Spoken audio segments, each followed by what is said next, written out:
وسلام على عباده الذين اصطفى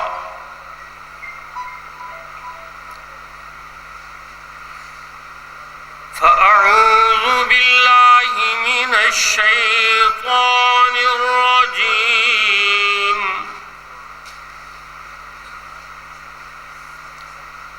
بسم الله الرحمن الرحيم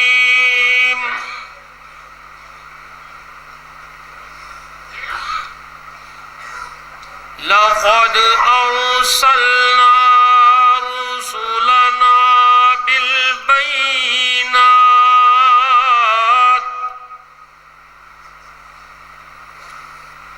وأنزل معهم الكتاب والميزان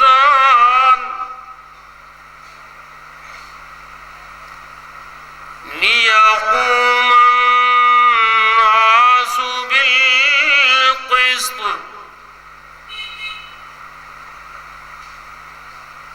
صدق اللہ العظیم۔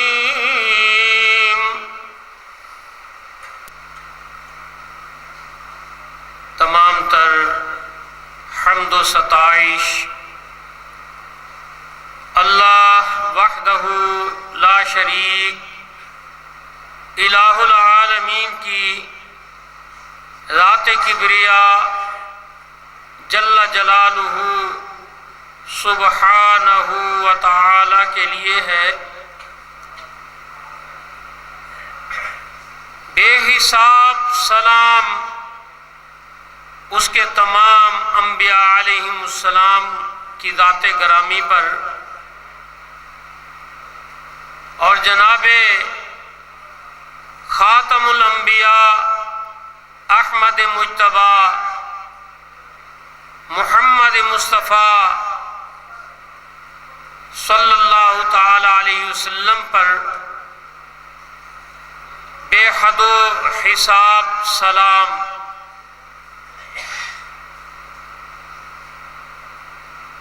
تمام انبیاء علیہم السلام نے اپنے اپنے زمانہ میں اللہ تعالیٰ کی طرف سے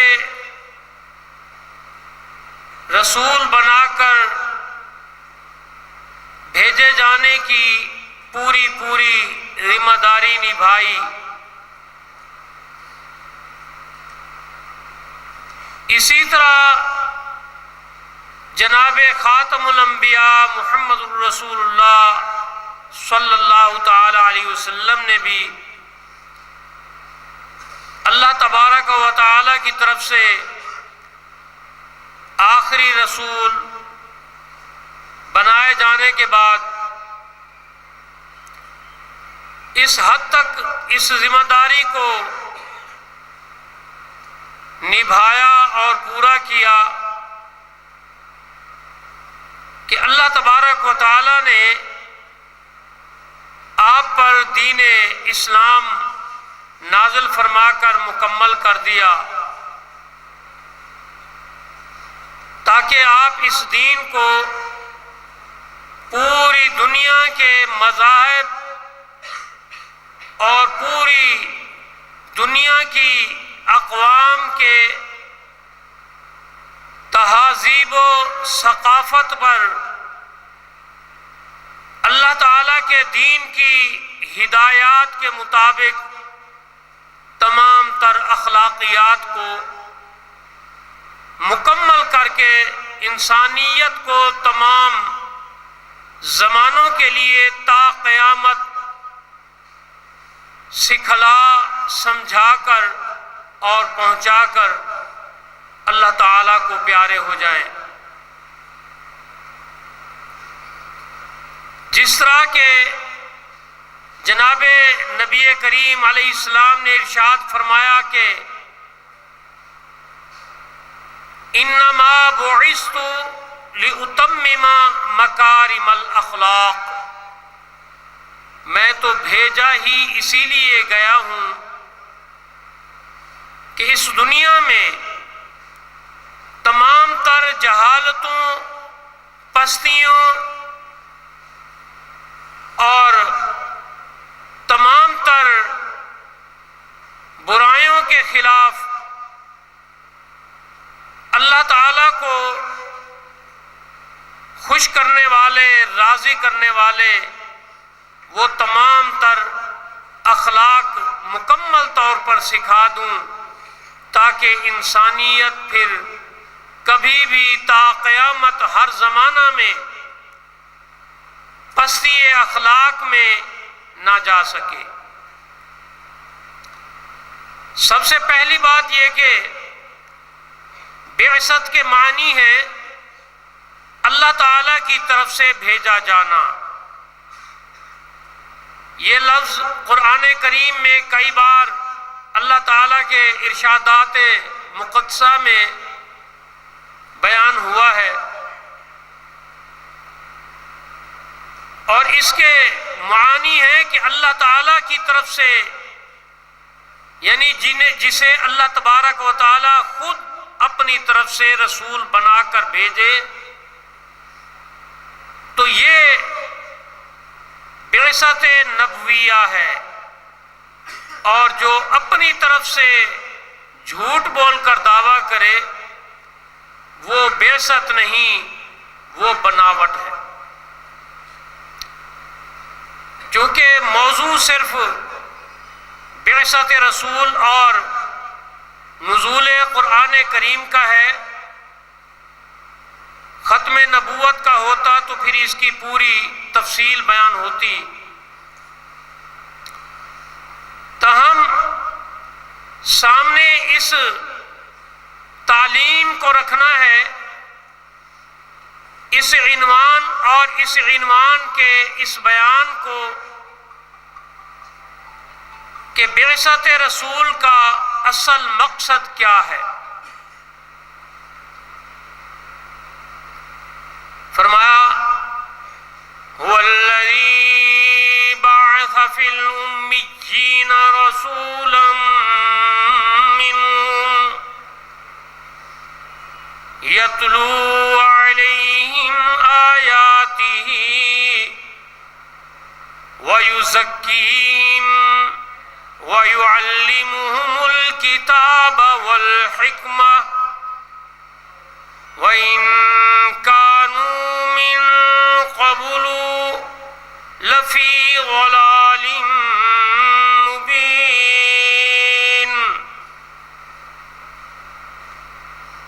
وہ اللہ تبارک و تعالی ساری کائنات کا ہدایت دینے والا، ہدایت بخشنے والا، اپنی کتابوں کے ذریعہ انسانوں کی رہنمائی فرمانے والا، اپنے رسولوں کے ذریعہ انسانیت کی رہنمائی کرنے والا، وہ اللہ کہ جس نے اپنا آخری رسول بھیج کر، اور وہ بھی اس مرکز مکہ میں، اس عرب کے سب سے بڑے شہر میں جہاں بیت الحرام ہے، جہاں مسجد الحرام ہے، لوگوں کی جہالت دور کرنے کے لیے کہ جو پہلے بڑی جہالت میں تھے، بڑی گمراہی میں تھے، کوئی بچیوں کو زندہ درگور کر رہا تھا، کوئی عزت و غیرت کے نام پر ایک دوسرے کے قبیلے کو ایک دوسرے کے ساتھ لڑا رہا تھا، کچھ تو خون جاری تھا، بد اخلاقی جاری تھی، انسانیت کا نام مٹنے والا تھا۔ اللہ تبارک و تعالی نے ایسے عالم میں اپنا آخری رسول اس وقت بھیجا کہ جب تمام مذاہب عالم میں جہالت ہی جہالت تھی، روم تھا تو جہالت تھی، ایران تھا تو جہالت تھی، ہر طرف کفر و نفاق، جہالت کے اندھیرے چھائے ہوئے تھے، نادانی کے اندھیرے چھائے ہوئے تھے۔ اللہ تبارک و تعالی نے اپنا رسول بھیج کر اس پر اللہ تعالیٰ نے اپنی آخری کتاب نازل فرما کر اپنی آیات کے ذریعہ لوگوں کو تعلیم دلائی وہ رسول کے جس نے اللہ تعالیٰ کی کتاب کے مطابق اللہ تعالیٰ کے حکموں اور اس کی ہدایات کی وہ تعلیم دی کہ جس سے لوگوں کا تزکیہ نفس ہونے لگا، جن سے لوگوں کے جذبات پاک صاف ہونے لگے، جس تعلیم سے لوگوں کے اندر اخروی فکر پیدا ہونے لگی، جس سے لوگوں کے اندر اخلاقیات پیدا ہونے لگے، جس سے لوگوں کے اندر بھائی چارہ ہونے لگا، جس سے زندہ درگور کی جانے والی بچیاں اللہ کی رحمت سمجھی جانے لگیں، باعث عزت سمجھی جانے لگیں، مستقبل کی مائیں سمجھی جانے لگیں، جس سے ماؤں کے اندر پیار آیا، ماؤں کی عزت بڑھی، بڑوں کا ادب بڑھا، چھوٹوں پر شفقت عام ہوئی، یتیموں کا خیال کیا جانے لگا، بیواؤں کا خیال کیا جانے لگا، جس سے دنیا میں چھایا ہوا اندھیرا اللہ تعالیٰ کے حکم اور اس کی توفیق کے مطابق دور ہونے لگا۔ اس اللہ کے آخری رسول علیہ السلام نے اللہ تعالیٰ کی توفیق اور اس کی بعثت کی ذمہ داری کے مطابق لوگوں کو، اپنے اصحاب رسول کو، دنیا بھر کے لوگوں کو اس طرح اللہ تعالیٰ کی کتاب اور اللہ تعالیٰ کی کتاب کی حکمت سکھائی، پڑھائی، سمجھائی کہ ہر شخص ان میں سے معلم حکمت بن گیا، ہر شخص پارسا بن گیا، ہر شخص نیکوکار بن گیا، ایک دوسرے کا بھائی بھائی بن گیا۔ یہ تمام سیرت مصطفی علیہ السلام تو نبی کریم علیہ السلام جب نبی نہیں بنائے گئے تھے اس وقت بھی آپ کی ولادت باسعادت سے لے کر آپ کی نبوت تک کی جو آپ کی عمر عزیز تھی وہ معلم اخلاق بھی تھی، پیکر صداقت بھی تھی۔ پوری دنیا، خاص طور پر عرب و عجم کے وہ لوگ جن کو کسی نہ کسی ذریعہ سے نبی کریم علیہ السلام سے تجارت میں، پنچایت میں، زندگی کے کسی شعبے میں واسطہ پڑتا تھا تو عرب میں آپ کو صادق و امین کا ایک عظیم لقب مل چکا تھا۔ جناب رسالت معاب محمد الرسول اللہ صلی اللہ تعالی علیہ وسلم کی ولادت باسعادت پر آپ کے بڑے تایا ابو لہب نے باندھیاں خرید کر، غلام خرید کر آزاد کیے، مکے بھر میں خیرات بانٹی، شمعیں روشن ہوئیں، بڑی خوشیاں منائی گئی۔ پھر آخر وجہ کیا تھی کہ جب جناب حبیب کبریا احمد مجتبیٰ محمد مصطفیٰ صلی اللہ تعالی علیہ وسلم نے اسی قوم قریش کو جو حرم کی پاسبان تھی، حرم کے پیشوا تھے، جناب ابراہیم علیہ السلام کی اولاد میں سے تھے، جناب اسماعیل ذبیح اللہ علیہ السلام کی اولاد میں سے تھے، جب بلایا کوہ صفا پر سب کو اپنا پیغام سنایا اللہ تعالیٰ کی طرف سے کہ میں اللہ تعالیٰ کی طرف سے تمہاری طرف رسول بنا کر بھیجا گیا ہوں۔ قُلْ يَا أَيُّهَا النَّاسُ، اے تمام لوگوں، انی رسول اللہ الیکم جمیعا، میں تم سب کی طرف رسول بنا کر بھیجا گیا ہوں۔ اب میرا کام یہ ہے کہ میں تمہیں اللہ تعالیٰ کا یہ حکم سنا دوں کہ قولوا لا الہ الا اللہ، دیکھیے یہی قوم قریش کے لوگ، یہی حرم کے پاسبان، یہی جو جناب اسماعیل علیہ السلام کی اولاد میں سے ہیں، بنو ہاشم ہو یا بنو اسد ہو یا جتنے بھی قریش کے قبیلے عرب بھر میں پھیلے ہوئے تھے، اللہ تعالیٰ کو اپنا خالق و مالک بھی مانتے ہیں، اللہ تعالیٰ کو وحدہ لا شریک بھی مانتے ہیں، اللہ تعالیٰ کو الہ بھی مانتے ہیں، اللہ تعالیٰ کے سامنے سر جھکانا بھی مانتے ہیں، اللہ تعالیٰ کو اپنا رازق اور رب العالمین بھی مانتے ہیں، یہاں تک کہ اللہ تبارک و تعالیٰ نے فرمایا کہ اے حبیب علیہ السلام ان سے ذرا پوچھئے تو صحیح کہ قل من بیدہ ملکوت کل شیء وہو یجیر ولا یجار علیہ، ان سے ذرا پوچھئے تو صحیح، تم حرم کے تو پاسبان ہو، تم حرم کے مذہب کے پیشوا ہو، تم قوم قریش کے بڑے محترم لوگ تو کہلاتے ہو، بتاؤ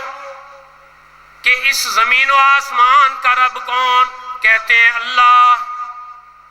اچھا تو بتاؤ وہ کون سی ہستی ہے کہ جس کے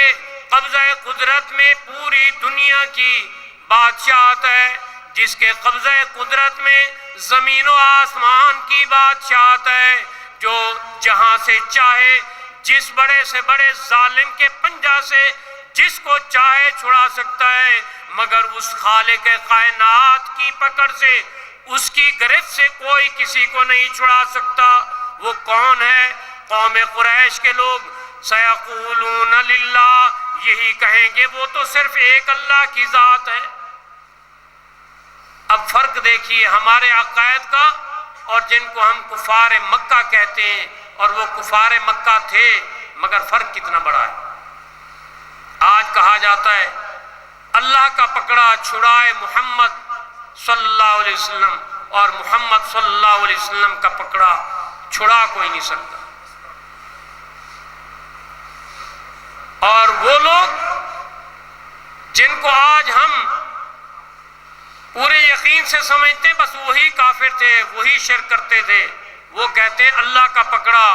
نہ ابراہیم علیہ السلام چھڑا سکتے ہیں، نہ اسماعیل علیہ السلام چھڑا سکتے ہیں، اللہ کا پکڑا کوئی نہیں چھڑا سکتا۔ پھر آخر وجہ کیا تھی؟ حرم کی پہاڑی ہے صفا، سب کو بلایا ہوا ہے، قولوا لا الہ الا اللہ، اے میرے قریش کے لوگوں لا الہ الا اللہ کا اقرار کر لو۔ رب العالمین تو وہ مانتے تھے، خالق کائنات بھی وہ اللہ کو مانتے تھے، رازق کل بھی وہ مانتے تھے، مختار کل بھی وہ مانتے تھے، یہاں تک کہ وہ یہ بھی مانتے ہیں کہ اللہ کی پکڑ سے کوئی کسی کو نہیں چھڑا سکتا۔ اللہ تبارک و تعالی جس کو چاہے جہاں سے چاہے جس کی پکڑ سے چاہے چھڑا سکتا ہے۔ پھر ان کا قصور کیا تھا؟ پھر وجہ کیا تھی؟ جناب رسالت معاذ علیہ السلام کو طائف میں پتھر کیوں مارے گئے؟ آپ لو لہان کیوں ہوئے؟ آپ صادق و امین تھے، آپ پیکر اخلاق تھے، آپ کو دنیا مانتی تھی، آپ کے چچا نے آپ کی ولادت پر بڑی خوشیاں منائی تھی، آج وہی تایا دشمن کیوں بن گیا ہے؟ برا بھلا کیوں کہہ رہا ہے؟ وجہ کیا تھی؟ بعثت محمدیہ کے اسی پہلو کو سمجھنا ضروری ہے۔ تمام انبیاء علیہ السلام کی سیرت، ہر زمانہ میں ہر نبی کی سیرت پوری قوم کے سامنے مانی ہوئی تھی۔ ہر قوم اپنے وقت کے نبی کو صادق و امین، باکردار، پیکر اخلاق مانتی تھی۔ پھر ہر قوم اپنے نبی کی دشمن کیوں ہوئی؟ یہی مسئلہ بعثت محمدیہ، بعثت مصطفیہ علیہ السلام سے سمجھنے والا۔ جناب رسالت معاب علیہ السلام نے جب انہیں یہ فرمایا، یہ حکم سنایا اللہ تعالیٰ کا کہ میں اللہ تعالیٰ کی کتاب لایا ہوں، قرآن کریم فرقان حمید، اور اس کے مطابق اللہ کے سوا کوئی الہ نہیں۔ خالق وہ مانتے ہیں، مالک وہ قوم قریش کے لوگ مان رہے ہیں، رازق مان رہے ہیں، رب العالمین مان رہے ہیں، تو پھر الہ کا جھگڑا کیا تھا؟ اگر وقت ہوتا تو اس بات کی وضاحت ہو سکتی تھی کہ الہ قرآن کریم کی بیشتر آیات بینات میں اس ہستی کو کہا جاتا ہے کہ جس کے سامنے سر جھکا کر مانگا جائے، یعنی جس ہستی کے سامنے سر جھکا دیا جائے اسے الہ کہا جاتا تھا عرب کی زبان میں۔ چونکہ وہ الہ کا معنی جانتے تھے کہ الہ اگر اللہ کے سوا سب کے لیے ہم نے نفی کر دی کہ اللہ کے سوا کوئی الہ نہیں، اگر اس بات سے انکار کر دیا کہ اللہ کے سوا کوئی الہ نہیں، تو اس کا مطلب یہ ہوگا کہ اللہ کے سوا کوئی سر جھکانے کے لائق نہیں۔ وگرنہ تو وہ سورہ الزمر میں قوم قریش کے لوگ عرب کی رہنمائی کرتے ہوئے حرم کی پاسبانی کی آڑ میں کیا کہہ رہے ہیں؟ وَالَّذِينَ اتَّخَذُوا مِن دُونِهِ أَوْلِيَاءَ مَا نَعْبُدُهُمْ لِيُقَرِّبُونَا إِلَى اللَّهِ زُلْفَىٰ، کہ فرمایا جن لوگوں نے اللہ کے ان محبوب مقرب بندوں کو، انبیاء علیہ السلام کو اور اللہ کے نیکوکار اولیاء کو اس بارے میں اپنا سفارشی بنا رکھا ہے کہ ان کے واسطے اور وسیلے سے ملنا ہے، تو وہ کہتے کیا ہے کہ جی ہم تو اللہ والوں کے سامنے اس لیے جھکتے ہیں، تعظیماً جھکتے ہیں تاکہ یہ اللہ کے پیارے ہمیں اللہ تعالیٰ کے قریب کر دیں، ہماری اللہ تعالیٰ کے حضور میں حاضری لگ جائے، قبولیت ہو جائے۔ اللہ تبارک و تعالیٰ نے دو جواب ارشاد فرمایا اجعلوا لہ من عبادہ جزءا،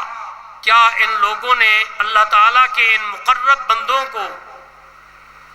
اللہ کی ذات کا جز بنا دیا ہے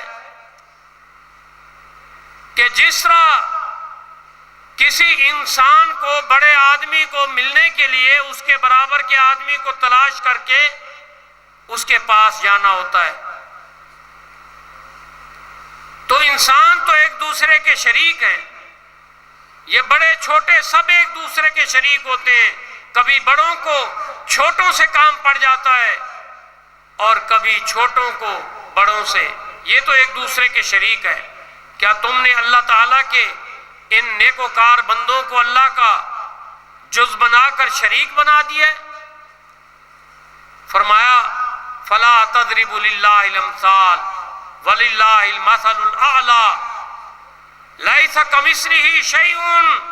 اس طرح کی مثالیں اللہ تبارک و تعالیٰ کی ذات کبریا کے بارے میں مت دیا کرو، اس کی مثالیں اتنی اعلیٰ ہیں کہ اس کی کوئی مثال دی ہی نہیں جا سکتی۔ دوسرا جواب یہ ارشاد فرمایا کہ وَيَعْبُدُونَ مِن دُونِ اللَّهِ مَا لَا يَضُرُّهُمْ وَلَا يَنفَعُهُمْ وَيَقُولُونَ هَؤُلَاءِ شُفَعَاؤُنَا عِندَ اللَّهِ قُلْ أَتُنَبِّئُونَ اللَّهَ بِمَا لَا يَعْلَمُ فِي السَّمَاوَاتِ وَالْأَرْضِ وَلَا فِي الْأَرْضِ سبحانہ و تعالی عما یشرکون۔ فرمایا یہ جھکتے اللہ کے ان پیاروں کے آگے ہیں جو انہیں سفارش تو کیا، ان کا واسطہ اور طفیل تو کیا، ان کی بات تو اللہ کے ہاں پہنچانا دور کی بات، وہ تو انہیں ذرہ برابر کوئی فائدہ اور کوئی نقصان نہیں پہنچا سکتے۔ اے محمد الرسول اللہ علیہ السلام، آپ انہیں بتا دیجئے، کہہ دیجئے، فرما دیجئے،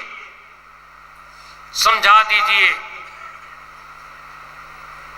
کہ کیا تم اللہ تعالیٰ کو ان ہستیوں کے ذریعے جو نیکوکار ہیں، جو واسطہ وسیلہ دے کر ان کی سفارش سے مانگتے ہو، اللہ کو متنبع کرتے ہو، کیا اللہ تعالیٰ زمین و آسمان کی خبروں کو نہیں جانتا؟ جو اللہ تعالیٰ کافروں کو دے رہا ہے بغیر کسی واسطے کے، بغیر کسی وسیلے کے۔ جناب ابراہیم علیہ السلام نے اللہ تعالیٰ کے حضور میں فریاد کی کہ اے الہ العالمین، اس حرم میں جو بھی ایمان کی حالت میں آئے اسے رزق عطا کرنا، ہر طرح کے پھل عطا کرنا، اور جو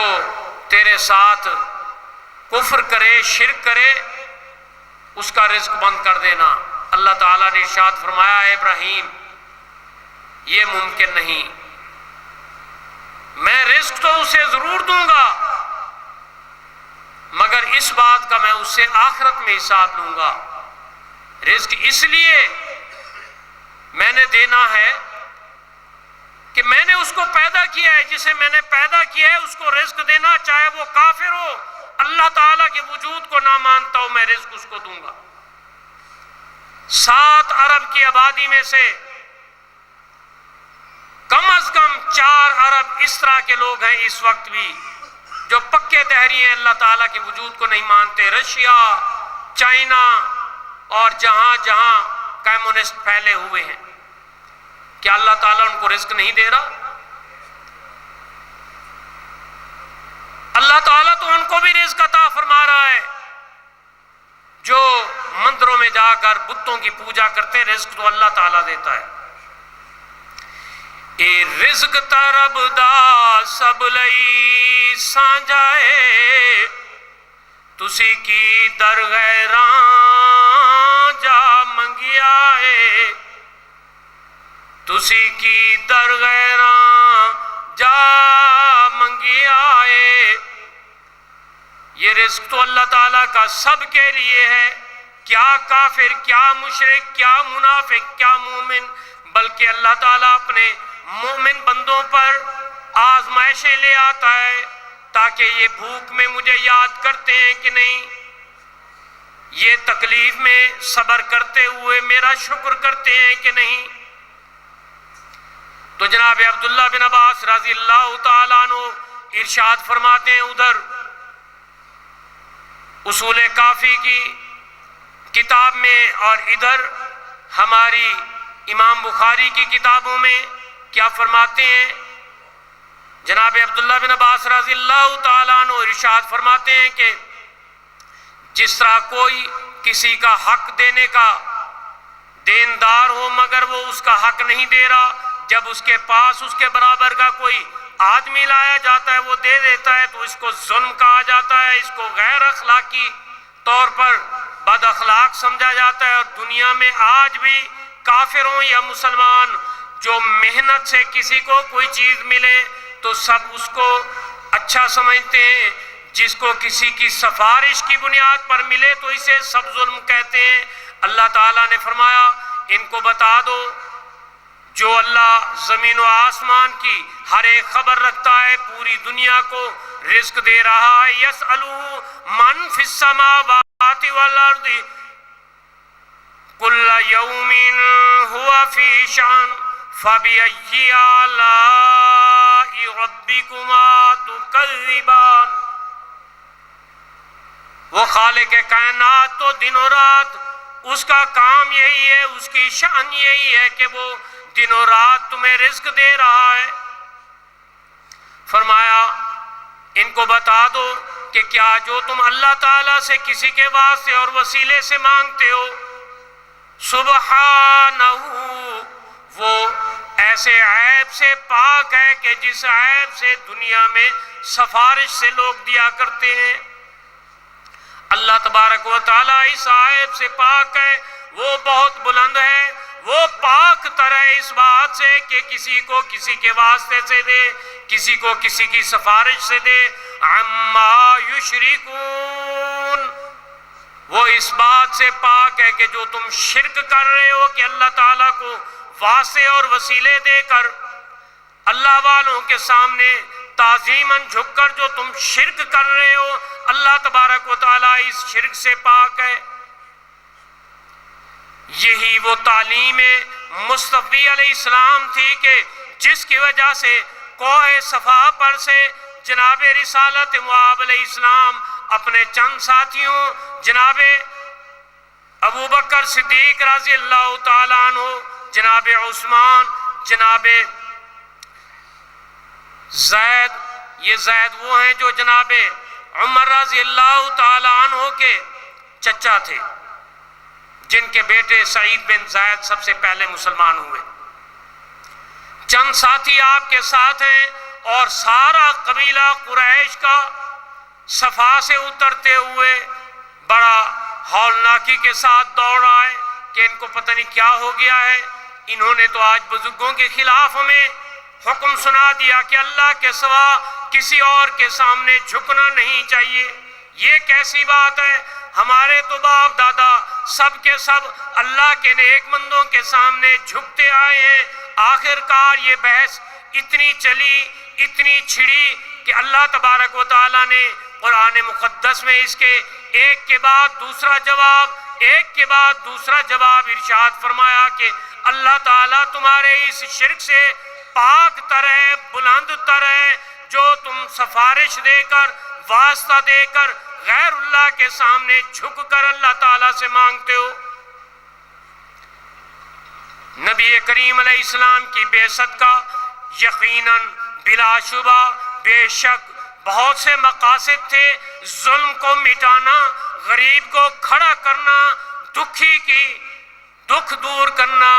دکھی کے ساتھ کھڑا ہونا، ضعیفوں کی خدمت کرنا، ہر ایک اخلاقیات کا پہلو آپ نے اجاگر کیا، اپنے پاکیزہ کردار سے سکھایا اور سمجھایا۔ مگر جو آپ کی سیرت مصطفی علیہ السلام کا سب سے بڑا کردار ہے، جو سب سے بڑا صحرا ہے، وہ نبی کریم علیہ السلام کا لوگوں کو ایمان سکھانا ہے، جس کی وجہ سے قوم قریش سب کچھ ماننے کے باوجود ایمان کی تعلیم نہیں مان رہی۔ اسی لیے ہم کہنے میں یہ بات حق بجانب ہے کہ توحید کے بعد ہی جامع، توحید کے بعد ہی ہے جامع مصطفی کا مزہ، جامع توحید کے بعد ہی ہے جامع مصطفی کا مزہ، بن توحید محمد کی غلامی نہیں ہوتی، بن توحید محمد کی غلامی نہیں ہوتی، نعت خوانی نہیں ہوتی، اطاعت نہیں ہوتی۔ جب تک آپ کو معلم توحید نہ مانا جائے، آپ کے توحید کے کارنامے کو نہ سمجھا جائے، آپ کی توحید کے کارناموں کو بیان نہ کیا جائے، تب تک نہ محمد کی غلامی ممکن ہے، نہ آپ کی اطاعت ممکن ہے۔ اسی لیے تو جسے صادق و امین مان کر بھی مکہ والے منکر کہلائے۔ کیوں کہ بن توحید نبوت کی ترجمانی نہیں ہوتی، صداقت نہیں ہوتی۔ جناب محمد الرسول اللہ صلی اللہ تعالیٰ علیہ وسلم کے ساتھ جو قوم کا تصادم جاری ہے، اللہ تعالیٰ فرما رہے ہیں وَمَا لَكُمْ لَا تُؤْمِنُونَ بِاللَّهِ،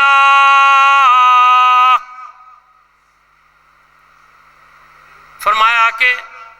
اے قوم قریش کے لوگوں، اے جہان بھر کے لوگوں، تمہیں ہو کیا گیا ہے کہ تم اللہ کی وحدانیت پر، لا الہ الا اللہ کی شہادت پر، اس کے اقرار پر ایمان نہیں لانا چاہتے۔ والرسول یدعوکم، اللہ کا یہ آخری رسول تو تمہیں بلا بلا کر، پیغام پہنچا کر، سنا کر، سمجھا کر اللہ تعالیٰ کی طرف سے جو بعثت کی ذمہ داری تھی اس پر نبھا رہا ہے۔ وَقَدْ أَخَذَ مِيثَاقَكُمْ إِن كُنتُم مُؤْمِنِينَ، اگر تم ایمان کا دعویٰ کرتے ہو، ایمان کی بات کرتے ہو، تم یہ کہتے ہو کہ ہم بھی تو ایمان والے ہیں، تو پھر جب تم ایمان والے ہو تو تمہارے باپ دادا نے بھی جناب ابراہیم علیہ السلام سے، جناب اسماعیل علیہ السلام سے، سابقہ انبیاء علیہ السلام سے یہی عہد تو لیا تھا کہ اللہ کے سوا کسی اور کے سامنے سر نہیں جھکائیں گے۔ پہلے پارہ کے آخر میں جناب ابراہیم علیہ السلام سے لیا گیا عہد کیا ہے؟ یعقوب علیہ السلام سے ان کی موت سے پہلے کا لیا گیا عہد کیا ہے کہ میرے بعد اللہ کے سوا کسی بھی نیکوکار کے سامنے سر تو نہیں جھکاؤ گے۔ یہی وہ بعثت محمدیہ کا مقصد تھا کہ ارشاد فرمایا لَقَدْ أَرْسَلْنَا رُسُلَنَا بِالْبَيِّنَاتِ، ہم نے واضح حکموں کے ساتھ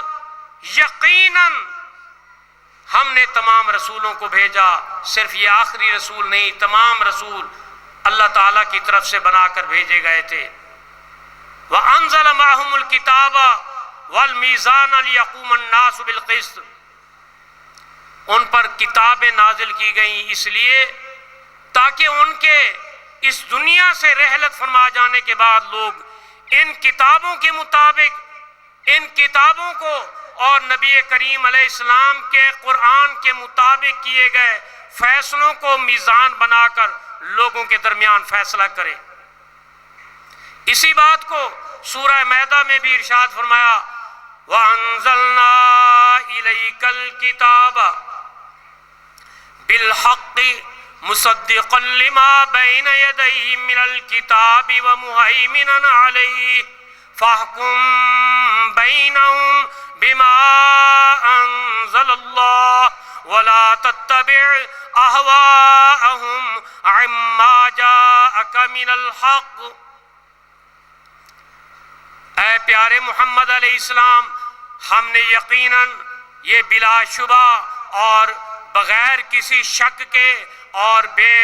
شک والی کتاب جس میں کوئی شک نہیں، یہ کتاب ہم نے آپ کی طرف اس لیے نازل فرمائی ہے جو تمام کتابوں کی تصدیق کرتی ہے، جو ان تمام کتابوں پر محافظ ہے، جس میں ساری کتابیں سمو دی گئی ہیں۔ رسول من اللہ یتلو صحفا مطہرۃ فیہا کتب قیمہ، فرمایا کہ یہ مشرک، یہ اہل کتاب اور یہ دین حق سے کفر کرنے والے تب تک کبھی بھی یہ باغی نہیں بنے تھے، اس وقت باغی بن رہے ہیں جب ان کے سامنے اللہ کی واضح کتاب آ گئی، اللہ کے واضح احکامات آ گئے، وہ رسول مقدس آ گیا، وہ رسول کریم آ گیا، وہ رسول مصطفیٰ تشریف لے آیا کہ جو انہیں اللہ کے سابقہ صحائف بھی قرآن کریم کی صورتوں اور پاروں میں، سابقہ کتابوں کو بھی قرآن کریم کی صورتوں اور پاروں میں بیان فرما کر، تلاوت فرما کر، انہیں سنا سمجھا کر ان کی اصلاح کرنے کے لیے ان کے پیچھے چلا ہوا ہے کہ آؤ والرسول یدعوکم، رسول انہیں بلا بلا کر ان کو تعلیم دینا چاہتا ہے اللہ تعالیٰ کی کتاب کی، اس کی ہدایات کی، اس کے حکموں کی۔ فیہا کتب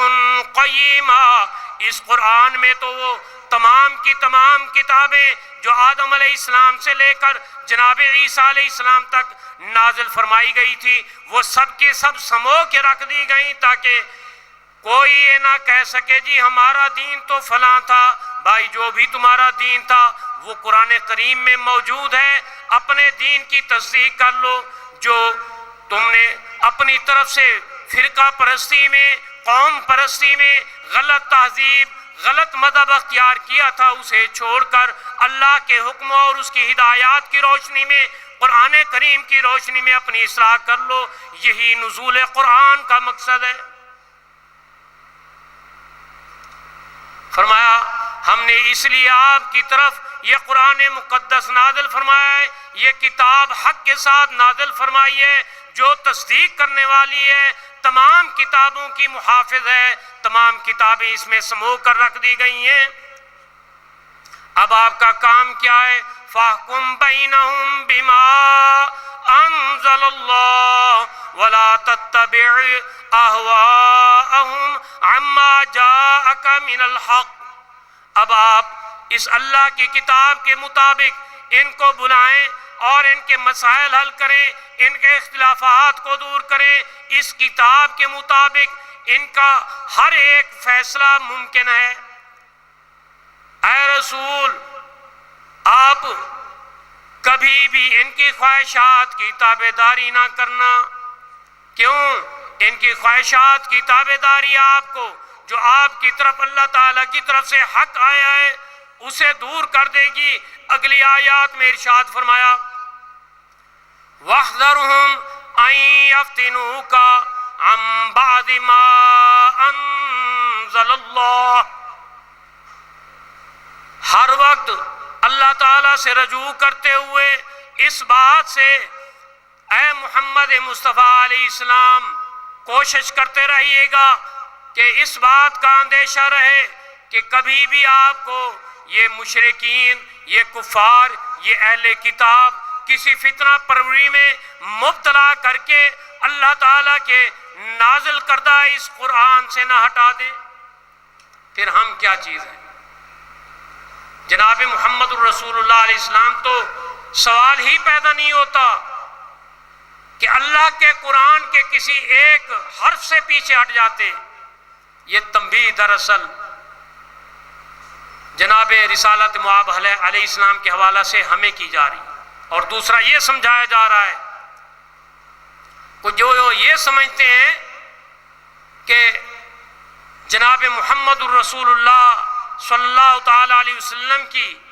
ہر بات اللہ تعالیٰ بطور لاڈ پیار کی مانتا تھا، ایسا نہیں ہے۔ اپنے چاچا کو آپ ہدایت نہ دے سکے۔ اللہ تعالیٰ نے فرمایا من احببتا، جس سے آپ محبت کرتے ہیں میں اسے ہدایت نہیں دیتا، کیونکہ ہدایت اس کو ملتی ہے یہدی من ینیب، جو اللہ کے حضور میں آ کے گر جائے، توبہ کر لے۔ تو فرمایا کہ یہ اس لیے اللہ تعالیٰ نے ارشاد فرمایا ہے کہ اللہ کے نبی کو بھی، اللہ تعالیٰ کے آخری نبی کو بھی یہ حکم ہے کہ ان کی خواہشات کے پیچھے نہیں چلنا۔ پھر ہم کیا چیز ہیں؟ تو غرض یہ کہ نزول قرآن کا مقصد یہی ہے کہ فتنہ پروری سے بچا جائے، ہر طرح کی تخریب کاری سے بچا جائے، اور اپنے ایمان کو خالص کیا جائے، جس کے لیے رسول بلاتے ہیں لِتُؤْمِنُوا بِرَبِّكُمْ، کہ اللہ تعالیٰ کی وحدانیت پر خالص ایمان لے آؤ۔ سو دعا ہے کہ اللہ تبارک و تعالیٰ مجھے اور ہر ایک کلمہ گو کو، ہم تمام مسلمان کہلانے والوں کو ہدایت عطا کرے، اور اس بات کی توفیق عطا فرمائے کہ ہم قرآن کریم کے نازل ہونے پر اس مقصد کو اس کے تقاضوں میں پورا کریں کہ اس قرآن کو پڑھیں، سمجھیں اور اس پر عمل کریں، اور اپنے آخری نبی صلی اللہ تعالیٰ علیہ وسلم کی پیروی کریں۔ سبحان ربک رب العزت عما یصفون وسلام علی المرسلین والحمد للہ رب العالمین۔